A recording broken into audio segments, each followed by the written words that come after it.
How did South Carolina justify its secession? Have you ever wondered what led South Carolina to take such a drastic step as secession from the United States?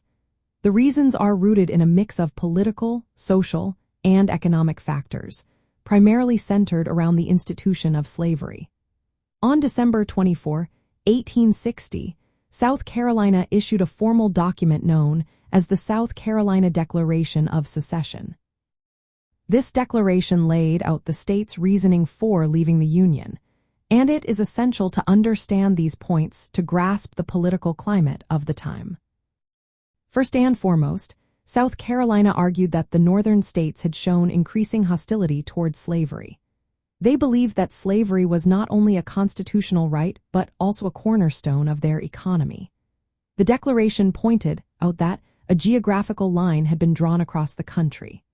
All states north of that line had united to elect Abraham Lincoln, whose policies were seen as a direct threat to the institution of slavery.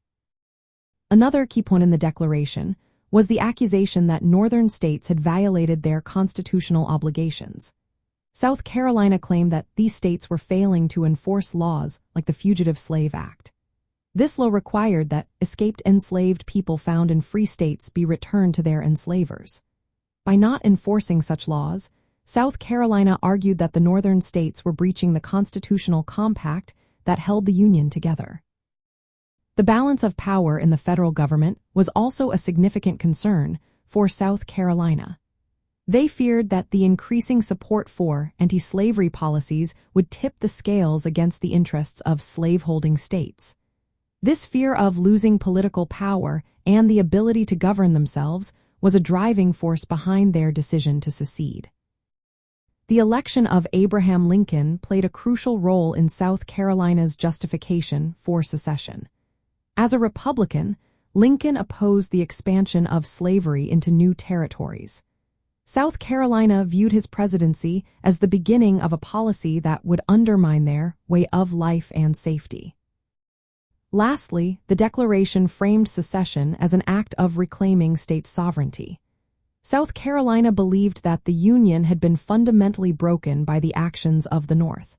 They felt justified in resuming their separate and equal place among nations. In summary, South Carolina's justification for secession was deeply intertwined with the defense of slavery, the perceived failure of the North to uphold federal laws, the threat posed by Lincoln's election, and the desire to maintain political power and self-governance. These reasons were seen as immediate causes for their decision to withdraw from the Union, setting the stage for the broader conflict of the American Civil War.